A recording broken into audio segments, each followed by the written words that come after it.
What's up guys, Taylor here from Music Matcher. Thanks so much for checking out this lesson. Today we are going to learn how to play chords anywhere on the neck, major and minor chords, and you're just going to need to know 5 different shapes for each of the 5 strings on your guitar. Yes, I know that there are 6 strings on guitar. I will get into that in this lesson. But this lesson is going to be a ton of fun because it's going to allow you to learn how to play any of your chords and different chord progressions in different places on the neck, and it totally beats the cage system. It's a lot easier and more practical to use. Some of these chords do involve barring, other chords do not have barring, so there's a little something for everyone. Let's go ahead and dive right in and start learning this stuff. Alright guys, let's dive right into this. We're going to learn how to play basically any chord anywhere on the neck. We're just going to need to know a few relatively easy chord shapes, and we're going to need to know how to identify notes on the fretboard. But don't worry, I'm going to walk you through everything. So for the purposes of this lesson, we're just going to be working with a C chord. But keep in mind that you can apply these same principles to any chord you want. But for today, we're just going to go and learn how to play a C chord in a whole bunch of different places, and then you can take this same idea and apply it to other chords as well. So basically the benefit of this, guys, is, you know, we have our standard open C chord, right? But sometimes it gets a little boring. Sometimes you want to mix it up. Sometimes you want to get some different sounds out of your C chord. And so there's lots of different ways we can play C, but get different sounds and play it in different places on the neck. So it just gives you a heck of a lot more options. And that's kind of the benefit to learning this. So let's go ahead and start by identifying some root notes. So what we're gonna do is we're gonna find a root note, AKA a C note, right? We're talking about a C chord. So our root note for a C chord is a C note. So we're gonna be finding C notes on every string of the guitar. So let's start with the low E string, and let's see if we can locate a C note somewhere on the low E string here. And I'm going to go ahead and put up the musical alphabet for you. So the way this works is whatever string you want to kind of figure out the notes on, you start there on the musical alphabet. So if we're talking about the E string, when we play that string open, we're playing an E note.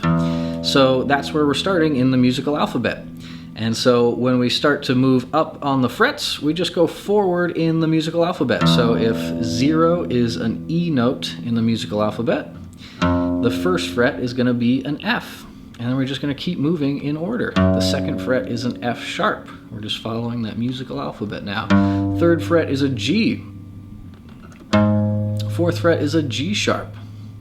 And then what happens when you get to the end of the musical alphabet? It just starts over. It's an infinite loop. So the 5th fret is an A, the 6th fret is an A sharp. Remember, we're looking for a C note right now. The 7th fret is a B, and the 8th fret is a C. So there's our root note, right? So our goal, we're playing C in a bunch of different places on the neck right now. So we found our root note. It's on the 8th fret of the low E string. And the best way to think about this is that when you find a root note on a certain string, there's a certain chord shape that will go along with that. So if you find your root note on the low E string, you can play the E-shaped bar chord. So if I play that E-shaped bar chord right over the 8th fret, that C note of the E string, that will give me a C chord. And you can see, it still sounds like a C, right? But you get a little bit of a different voicing, a little bit of variation to the sound, so you can play it in different ways. And we could do that as a major or a minor chord. So if you have this second finger in there, that's what's going to make it major. And if you take that second finger out, now it's a minor chord. So this is a C major, this is a C minor. So let's go ahead and find a C note now on the A string. So if we pluck the A string open, we're playing A in the musical alphabet. And now we're just going to count up fret by fret, note by note. So our first fret is an A sharp. Second fret is a B. Third fret is a C. Look at that, we already found it. And so the chord shape you're going to do when you find your root note on the A string is the A-shaped bar chord. And don't worry if barring's a little tough for you, stay tuned because there's going to be some other options that don't have barring as well. Don't get scared off by the barring just yet. You can also play the minor version of that. So that would have you doing a bar on the 3rd fret, and then you're doing the A minor shape. So you have your 2nd finger on the 4th fret of B, your pinky on the 5th fret of G, and your ring finger on the 5th fret of D. So there's your C minor, there's your C major, based off of the A string root note. Let's keep going. So now we need to find our C note on the D string. So let's go ahead and count through that. So if we're starting on the D string, we're starting with D in the musical alphabet, and we're just going to count up till we find a C. So the 1st fret's going to be a D sharp, E, F, F sharp, G on the 5th fret, G sharp, A on the 7th fret, A sharp, B on the 9th fret, and good old C on the 10th fret of the D string. So now when we find our root note, anytime we find that root note on the D string, here's the chord shape you can do to form the chord. So a lot of you will recognize this as an F shape. If you've learned your F chord over here, it's the same principle where you can just move it to different places. So now we have, in this case, the 10th fret on D, the 9th fret on G, and we're barring the 8th fret on the B and E string.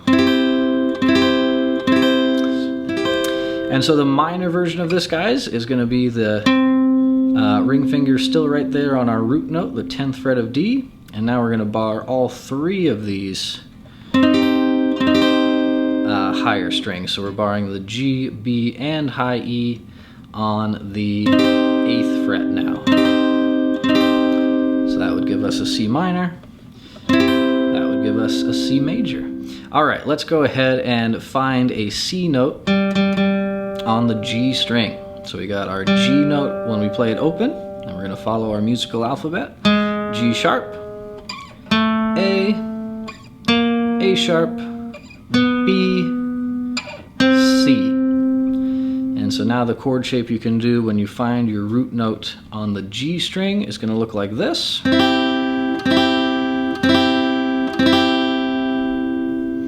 So in this case, that is the 5th fret of G, the 5th fret of the B string, and the 3rd fret of the high E.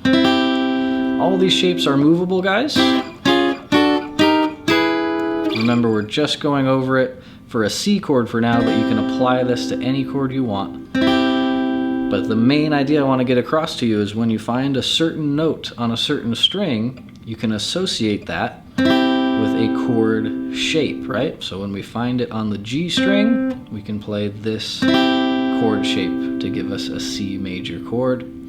And to do the minor version, it would look like this. We'd have the 5th fret of G, 4th fret of B, and the 3rd fret of the high E. So that would give us a C minor chord. So there's a C major, there's a C minor. All right, not bad. We've gone through the E string, the A string, the D string, the G string. We only have one more string. Now you might be saying to yourself, well, actually, Taylor, there's 6 strings. There certainly are 6 strings, but there's only 5 different strings. We have 2 E strings, right? So we're gonna kind of treat the 2 E strings the same because those root notes would be found in the same place. So we only have 5 different strings. So our B string is going to be the last one we're going to need to go through. So let's go ahead and count through that. So we have open B to start. So we're starting on B in our musical alphabet. Then we've got C on the 1st fret, C sharp, D, D sharp, E. By the way, we found that C already, right? It was up here on the 1st fret. but I want to keep going and find a different one because that's a little bit more kind of associated with our normal C chord. So let's keep counting for a minute. So we have C, C sharp, D, D sharp, E is where we kind of left it. Then we keep going, we're on F on the 6th fret, F sharp, G, G sharp, A, really getting up there now, A sharp, B, and then we have C all the way up here on the 13th fret. And so when you find your root note on the B string, you can play a D-shaped chord. So I think you guys probably know your kind of your regular D major chord, right? So take that same shape, we're going to play it all the way up here on the 13th and 12th fret. And now it's a C chord because of that C root note.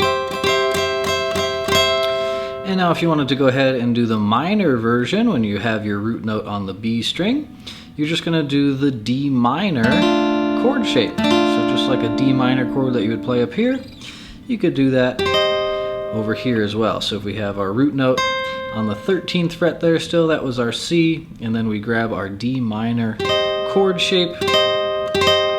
Now we're playing a C minor. So here are all the C's that we just played. So we have our regular C, of course.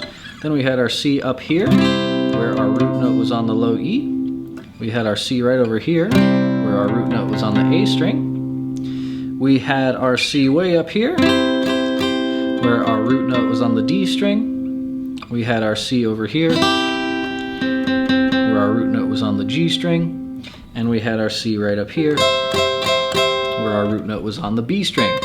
So 5 different ways to play C, and those are again associated with where you find the root notes. What string you find them on will tell you what chord shape to do. Alright guys, so we went through each of the shapes that are associated with each of the strings where you find your root note. Now let's go ahead and do a practical example. Let's take a chord progression like G, D, E minor, and C, a really popular one that's used in a ton of songs. But let's go ahead and see if we can play those chords in different areas of the neck to get some really cool, unique sounds. Alright guys, so let's take the example of the chord progression G, D, E minor, C. Really popular chord progression used in a ton of songs. But let's take all the principles we learned in this lesson and apply it to those chords. So obviously we could play all those chords right up here in our open position and those sound great. But what if we want to mix it up a little bit? What if we want to get some different sounds out of it and play that chord progression in a different way? Well, there's a whole lot of options, as you guys can see from the different root notes that you can find on all these different strings. But let me go ahead and run through one example with you just so you can kind of see how this would work. For this example, I'm just going to use root notes off of the B and the G string so that I don't get any bar chords in this chord progression to make it nice and easy for you. Alright, so our first chord is G. Let's go ahead and find a G root note on the B string so that we can find an alternate way to play this G chord. So if we count through our B string, we got B, C, C sharp, D, D sharp, E, F, F sharp, and then G up here on the 8th fret. And remember, when we find our root note on the B string, we can use this chord shape, the D chord shape. And so that gives us a G major chord now, right? So there's an alternate way to play G. Let's go ahead and try and find an alternate way to play D now. So a D major chord. Like I said, let's stick with just using the B and G string for our root notes to make these chords as easy as possible for you for now. So let's go ahead and find a D note on the G string. We got G, G sharp, A, A sharp, B, C, C sharp, D. So our D is on the 7th fret of the G string, and then the chord shape that's associated with that is this one. So when we find the root note on the G string, this is the chord shape we can play. So that now gives us a D major chord. We have now G, D. The next chord in our sequence is E minor. So let's go ahead and find a different way to play E minor.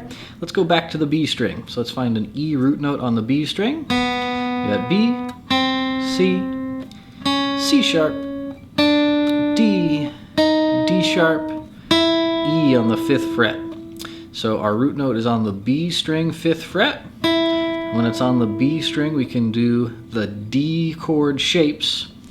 Remember that we want it to be minor, right? So as far as our example, this should be an E minor chord. So we can grab that E root note on the B string, and then we can do our D minor shape to give us an E minor chord now. So far we got G, D, E minor, and let's go ahead and find C was our last chord. Hey, that's a chord we know well now, right? Let's go ahead and find that on the G string one more time. So G, G sharp, A sharp, B, C. So when our root note's on the G string, we can do this chord shape. You could use these 2 fingers too if you want, whichever you prefer. But that's going to give us our C chord now. So what we just did is we took a kind of a standard chord progression, G, D, E minor, C, and we just figured out how to play it in a whole new way.